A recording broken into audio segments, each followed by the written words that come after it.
Okay, ladies and gentlemen, before we begin my Big 12 previews for 2014 and talk about Kansas, just a reminder, I have not ignored my national previews. We still have about 8 to go.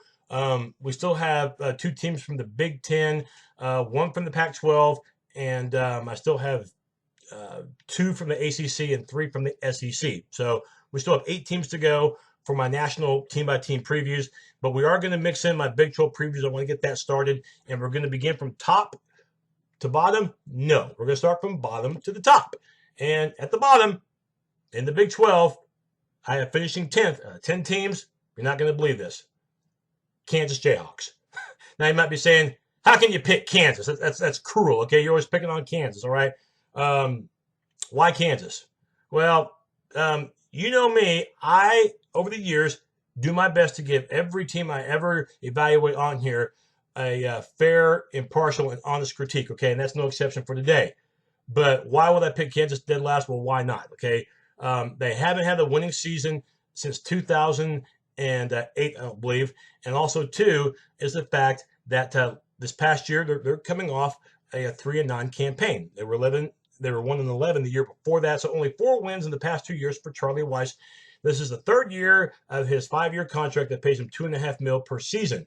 So you got a feeling that this is going to be a big year for him to show improvement. Doesn't mean they have to go to a bowl game necessarily, but it means that they have to show improvement on the field and perhaps in the record column in order for him to keep his job. Remember, the guy before that, Turner Gill, he only got 2 years, and his record I don't think was any worse or better than Charlie Weis's. So, to put in a nutshell for Charlie Weis, he needs to show progress this season.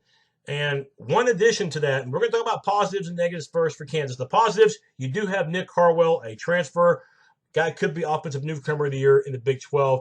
Harwell, who played his ball at Miami of Ohio, wide receiver, 3 years there, all Mid-American Conference honors. Second team All-MAC, first 2 years. His most recent season, first team, in which he had 97 catches, over 1,400 yards, and 9 touchdowns, and that was just in his last year there. So he's a big addition to that team. Complimenting him at the wideout will be Tony Pearson. Pearson, known as the fastest player on that Jayhawk team. Looking at other targets, too, the tight end, Jimmy Mondine. Tall target, he can block, but can he catch? He did have 5 TDs a year ago, but he's been known for butterfingers. Got to learn hold on to that ball. It's going to be big. As far as the offensive line, you at least return both guards, including Michael Smithberg. But we'll get back to the offensive line in a second. Not done talking about them, but when we get to the negatives department, they will come up.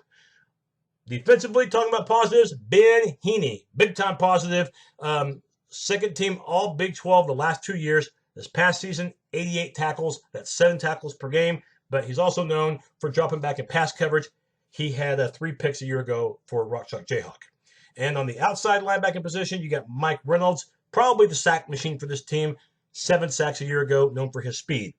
Secondary is going to be the biggest strength of this team, primarily because they're going to be experienced, and also, too, because, they're athletic. They're tall for secondary players, and they're quick as well, including Dexter McDonald at the corner. Last year's defensive newcomer of the year in the Big 12, that's Isaiah Johnson, who had over 70 stops a year ago, over 70 tackles. And the one-time wide receiver, plays safety, that's Ja'Cory Shepard. So experience there for Kansas. Those are the positives. Now for the negatives. And when you are the team that just every team in the Big 12 loves to play it because they think it's an automatic win, there's going to be some reasons why. Offense last year, pathetic. 15 points per game. That was 118th in the country. Ouch.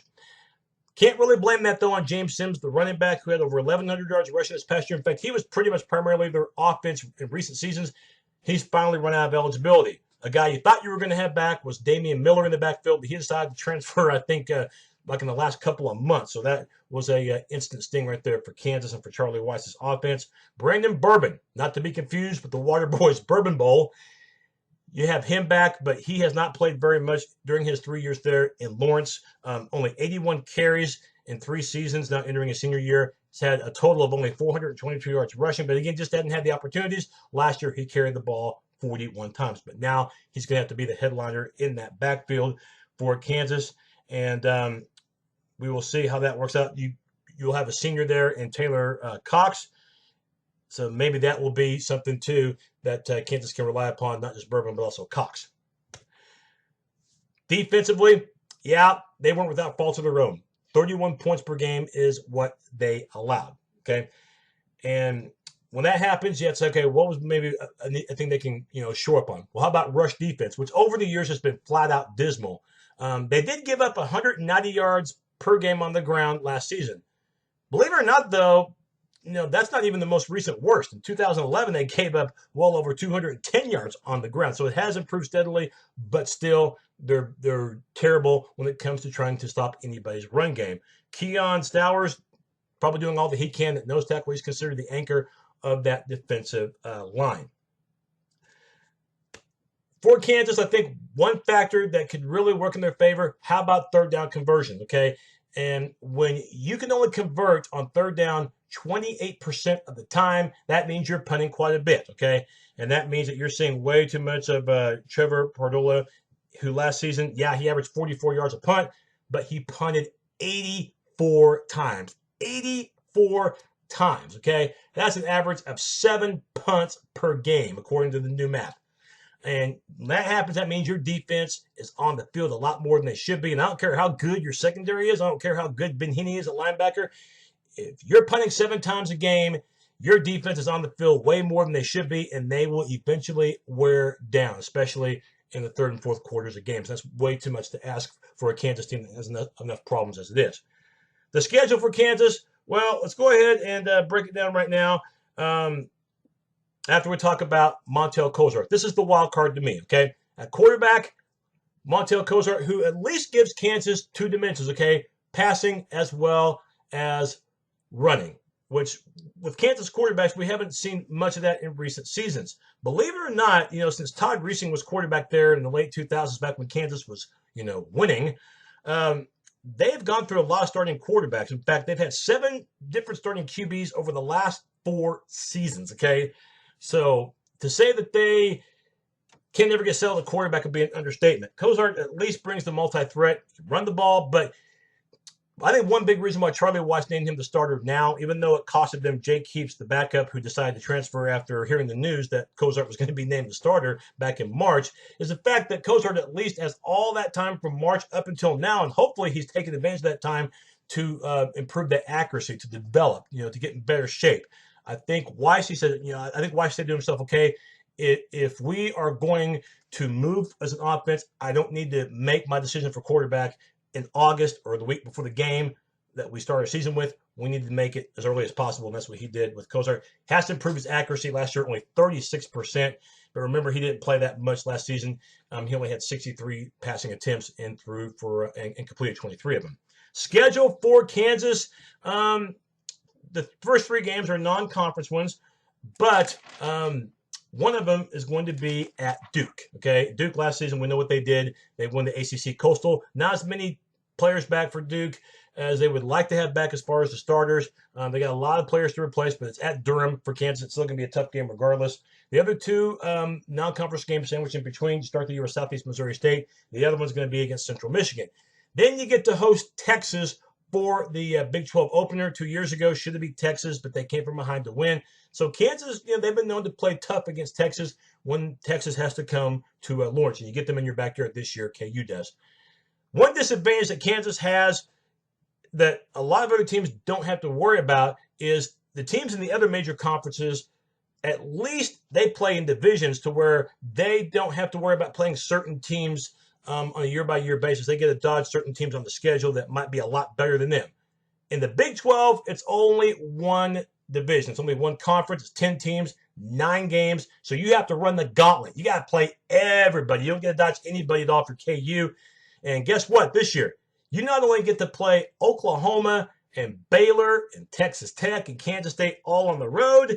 Guess what? You get to play OU, Baylor, and Kansas State all on the road in the month of November to close out the season when fatigue could really, really set in, when injuries could really, really mount up. So that really is a very unkind part of that schedule.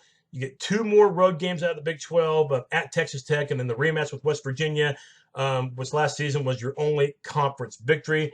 You do get Iowa State at home. That might be your shot at your lone conference win, but that's not a guarantee at all. and you get Oklahoma State coming to your backyard. We mentioned Texas earlier, and TCU, if they're down, you might have a shot at beating them as well. Best case scenario, I got 5 and 7 for Kansas. If they can run the table in the non-league part, and if they can pull off a couple of upsets in the conference part. Worst case scenario, it can go 1-11, especially if the injury bug really sets in. And by the way, if the quarterback play turns out to be real erratic, okay? Defense can't do it all. Likely scenario, I don't have 1-11, but I don't have 5-7. I got 3-9 for this team. I do think they'll win a conference game somewhere, and I think they're good enough to win 2 of their first 3 games. But I've got them at 1-8, and I think for Charlie Weiss, it's going to be cross your fingers time as far as if KU will retain him as head coach. Remember, after this season, he's only got 2 years left to go on that contract. So for Kansas, I just don't see any scenario where they're going to be able to get out of the Big 12 cellar unless teams that are just a little bit better, that are ahead of them right now, end up having major injury bugs, and Kansas doesn't suffer the same fate. That's my look at Kansas. I'll have another Big 12 preview coming up soon, and I'll have another national preview coming up on my next show. Thanks.